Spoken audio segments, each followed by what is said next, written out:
Bienvenue dans la Guilde, le podcast qui booste vos compétences en Quality Engineering. Je suis Jean-François Frézy, expert en Quality Engineering et passionné par la transmission des savoirs. Chaque semaine, je te partage des astuces pour transformer ta façon de travailler en Quality Engineering. Installe-toi bien, on est parti pour un nouvel épisode rempli de conseils concrets. N'oublie pas de t'inscrire à ma newsletter pour recevoir du contenu exclusif et ne rien rater. Chaque semaine, je te livre des méthodes actionnables, des outils efficaces et des stratégies sur les meilleures pratiques du moment, avec des formats courts, pratiques et accessibles à tous. Alors abonne-toi maintenant pour ne rien rater. Bonjour et bienvenue dans ce deuxième épisode de la mini-série de la Guilde sur le test dans l'embarqué, toujours avec Cédric Lefebvre, qui va nous parler d'un sujet qui est important pour tout le monde dans le monde du test, qui sont les environnements de test. Mais j'ai envie de dire, dans l'embarqué, c'est encore plus le nerf de la guerre, parce que c'est, voilà, on peut pas dockeriser forcément un environnement de test dans l'embarqué, et tu vas nous expliquer pourquoi, et de me donner un peu les spécificités et comment tu travailles au quotidien sur cette notion d'environnement dans tes différents projets au cours de ta carrière. Ouais, tu as raison. Donc en fait, effectivement, au niveau des environnements de test, on en a quand même pas mal. Il faut d'abord voir que le logiciel qui va être développé justement par les développeurs ou dans l'automobile, on aime bien parler aussi de modèles. On fait beaucoup de model-based design, donc c'est pas du code qu'on va faire comme avec du C, du Python, alors ça arrive, hein, mais c'est souvent à la base de langage graphique, euh, comme du Simulink par exemple, qui Bon. va servir à faire des modèles. Donc les développeurs vont faire leurs modèles dans leur coin. Et comme ils sont responsables de la qualité de ce qu'ils produisent, ils vont être amenés justement à tester ce modèle. Et donc le premier environnement de test qu'on va voir, c'est le modèle in the loop, qu'on appelle le MIL, modèle in the loop, où sur son propre PC, le collaborateur va avoir un environnement qui va essayer de représenter toutes les interfaces que pourrait avoir son module, et un peu de le piloter pour voir un petit peu en mode boîte blanche, si déjà ça se comporte d'un point de vue fonctionnel comme attendu. Et puis lorsque chacun des modules fonctionne bien de manière unitaire, on va faire ce qu'on appelle finalement de l'intégration de modules, hein. On va tous les réunir. On va en générer généralement du code en C. Et c'est ce code compilé qui, cette fois-ci, va être testé au global. Et donc, on appelle ça du software in the loop. Donc là, c'est à peu près le même environnement de test. C'est juste qu'on a regroupé les différents modules unitaires. Et on va les tester en tant que logiciel, cette fois-ci. Donc, on est toujours sur un environnement, on va dire, un environnement PC. T'es émulé là, t'as pas le composant n'est pas sur Non, un composant physique qui est pas dans une puce ou dans un système d'information. non, pas encore. On va dire que ce sera l'étape d'après, où on va cette fois-ci venir flasher le logiciel dans le calculateur. Il faut savoir que les calculateurs, eux aussi, hein, comme on fait un système, ils ont leur propre cycle de développement. Donc ils sont aussi dans des phases proto. Donc c'est pareil, on doit les tester de manière électronique. Donc ça, c'est l'équipe électronique qui s'en charge. Mais c'est important de dire que finalement, que la version logicielle qu'on va tester dans le calculateur, il y a une compatibilité entre les deux. C'est-à-dire qu'à un moment donné, la version du soft ne sera plus compatible de la version du hardware. Donc ça, il faut bien faire attention pour pas bloquer des calculateurs, parce que ça coûte très cher un calculateur de développement. Mais donc là, on va faire un peu ce qu'on appelle finalement de l'intégration du software dans le hardware, puisque finalement le hardware va engendrer d'autres contraintes de temps réel, de temps de réponse, de charge calculateur qu'on peut pas avoir finalement au préalable. Donc ça, généralement, on le fait sur des moyens d'essai qu'on appelle des bancs HIL, donc hardware in the loop, puisque finalement le hardware va se trouver dans la boucle globale de régulation. Donc, si vous connaissez pas un bon HIL, ça ressemble à quoi? Il faut voir ça comme, je dirais, une vulgaire armoire électrique dans laquelle on a des cartes d'acquisition de signaux ou de génération de signaux qui vont permettre de finalement générer les signaux qu'auraient généré les vrais capteurs s'ils étaient présents. Donc, on essaye vraiment d'avoir que le calculateur et le logiciel de présent. Tout le reste va soit être donc généralement l'armoire électrique est couplée quand même avec un PC, hein, dans lequel on va avoir un environnement qui va être modélisé et qui va générer par exemple une route avec des pentes, des températures extérieures, intérieures, etc.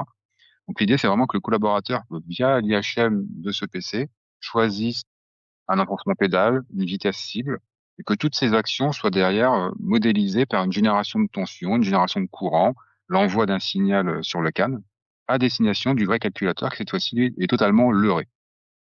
Bien évidemment, il doit réagir de par son programme et demander le pilotage de certains actionneurs Et du coup, c'est l'autre partie des cartes d'acquisition qui va prendre ce relais-là et se réinterfacer avec le modèle pour faire apparaître au tableau de bord, par exemple, une accélération qui sera représentative de l'enfoncement de pédale, de la gestion du couple, ou tout simplement l'activation d'un essuie-glace si c'était la détection de pluie, par exemple. Donc là, on commence vraiment à tester le logiciel dans le calculateur. C'est un petit peu cette interface et on peut également déjà tester un petit peu ce qu'on pourrait appeler de l'intersystème, c'est-à-dire tout ce qui est messagerie CAN. Mon calculateur, lorsque j'envoie une trame CAN avec une certaine valeur de l'extérieur d'un autre calculateur, il est censé pouvoir la décoder et la décoder correctement. Pareil dans l'émission. On peut également commencer à tester tout ce qui va se tourner autour du diagnostic des capteurs et des actionneurs. C'est-à-dire, on va forcer un court-circuit sur un signal analogique pour s'assurer que le calculateur a bien cette fonctionnalité opérationnelle, qu'il voit bien le court-circuit, qu'il voit bien dans le bon temps et qu'il débouche finalement sur un mode dégradé qui est celui souhaité par l'équipe côté fonctionnel. Donc c'est vraiment une étape très importante, mais cette fois-ci, on va encore tester le calculateur en mode solitaire, je dirais.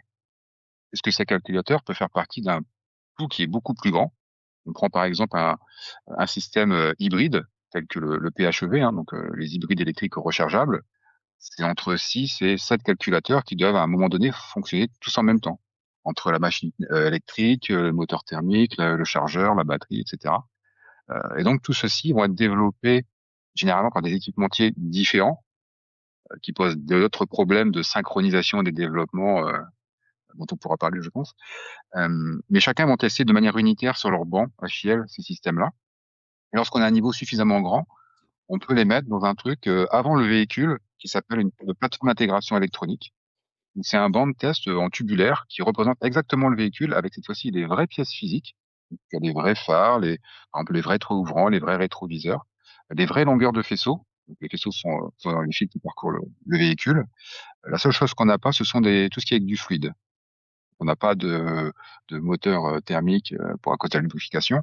Mais par contre, aujourd'hui, avec les véhicules électriques, on a les vrais moteurs électriques des véhicules. Donc, c'est l'antichambre avant de faire des prototypes. Et l'intérêt, c'est que un prototype, ça coûte cher et on peut pas avoir toutes les configurations d'un véhicule donné. C'est trop difficile. Par contre, sur ce genre de banc, sur ce genre de plateforme, on peut changer un composant, le remplacer par un autre, du coup mettre le véhicule dans une autre configuration et voir si tout le monde communique bien ensemble finalement. Ensuite, on va commencer à avoir des véhicules prototypes qu'on mettra pas tout de suite sur la route. On parle de plus en plus aujourd'hui de véhicules in the loop, notamment avec les systèmes d'aide à la conduite. Donc, il est pas rare de voir des véhicules où les roues sont prises dans des étriers ou sur des bancs en rouleau, comme on appelle ça, et on leur fasse voir finalement des films pour que la caméra puisse voir une situation, puisse voir une route, des voitures, et qu'on puisse voir le comportement.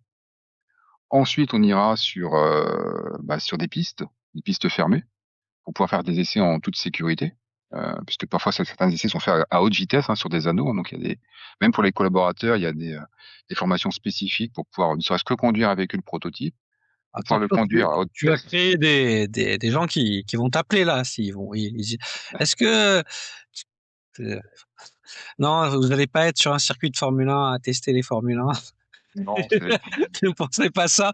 Mais c'est non, pas du intéressant de tout. dire que quand tu fais de l'user acceptance, tu es sur le terrain avec la voiture et tu vas Oui, jusque-là. oui. Donc ça, c'est C'est-à-dire que intéressant.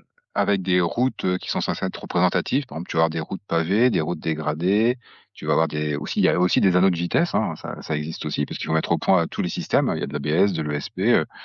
Moi, quand je travaillais précédemment chez Bosch Système de freinage, j'avais des collègues qu'on appelait des applicateurs, qui finalement étaient censés mettre au point les différents systèmes génériques en fonction du véhicule qu'ils avaient entre les mains.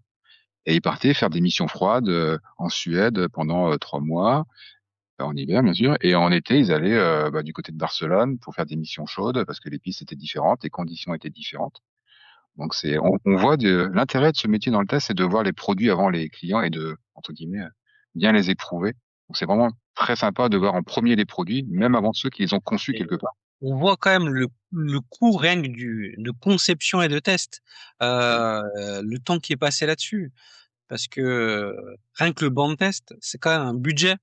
oui, Tu sais que quand tu vas lancer ta campagne de test, faut que tu sois prêt parce qu'en général, c'est des bancs qui sont partagés avec plusieurs équipes qui vont faire d'autres tests, oui, enfin, créer ou acheter un banc de test, c'est souvent des fournisseurs qui le font. C'est, c'est pas juste, voilà, un serveur. c'est un vrai budget. Ah ouais, clairement, hein, Clairement, on parle de plusieurs centaines de milliers d'euros. c'est ça. De mémoire, ça monte très, très vite. Les plus chers, on dépasse le million, mais c'est des vrais budgets, qu'il faut, rentabiliser mais c'est aussi lié au risque. Si on fait pas ces tests, on peut pas faire tous les tests sur la voiture à la fin, c'est pas possible. D'ailleurs, l'un des challenges du test manager, c'est vraiment cette gestion du planning et de pouvoir coller les activités de son équipe, hein, surtout quand tu es en centre de service, on a des commandes à respecter, des délais de livraison à respecter, et surtout, comme tu disais, des moyens qui sont partagés avec les équipes en interne, voire avec d'autres centres de service. Oui. Donc toute la difficulté, c'est de trouver le bon créneau, de respecter tant que possible la disponibilité. Et puis, il faut pas oublier que l'environnement de test, eh ben, c'est un système également qui peut ne pas être à jour, qui peut être défaillant, dont il faut faire la recette. Je veux te dire que quand tu pars avec une campagne de test qui dure 2 ou 3 mois, avec 4 ou 5 collaborateurs en parallèle pour tester toutes les fonctionnalités d'un contrôle moteur, tu t'assures au préalable que tous les moyens d'essai Oui. sont disponibles, opérationnels, puisque chaque Tout est dans la problématique, préparation, hein. Toujours ouais, dans la préparation. la Mais recette du matériel est extrêmement dans le importante. test en général, mais ça veut dire que on peut pas être dans quelque chose où on se dit, on livre vite, on verra en production. On est quelque chose, on peut pas se permettre encore moins dans l'automobile et dans l'embarqué, de faire ça parce que, il y a la responsabilité du constructeur derrière. Oui, et puis les mises à jour, contrairement à un téléphone où tu vas recevoir une notification qui va le mettre à jour et ça te choque pas du tout.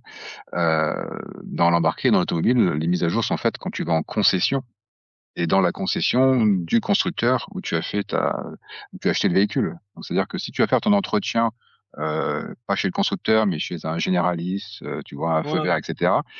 C'est pas certain qu'il puisse mettre à jour ton calculateur si des nouvelles releases sont apparues pour corriger un certain nombre de bugs. c'est ça. Donc ça, Non, c'est mais extrêmement important. on voit bien toute la complexité, et en voyant l'environnement, on a vu aussi toute la phase de test et toutes les étapes qu'il peut y avoir. Donc c'est vrai que, ouais, faire de l'agilité, ça paraît, compliqué dans ce contexte-là, mais oh, c'est Oui, possible. On en parlera lors du dernier épisode, mais moi je trouve ça passionnant de se dire qu'en fait, on fait le même métier, mais le contexte dans lequel on est implique, une organisation et une approche, auquel il va falloir s'adapter et maîtriser, le contexte à la technologique et aussi du métier. Donc ça, c'est passionnant. Merci en tout cas Cédric pour toutes, ces informations. J'espère que ça vous a plu. S'arrêter pour ce deuxième épisode et on va vous donner rendez-vous pour la suite lors du troisième épisode où on va parler, une petite marotte qui nous plaît bien avec Cédric, c'est que des fois les tests nous mentent. On a des faux positifs et des faux négatifs.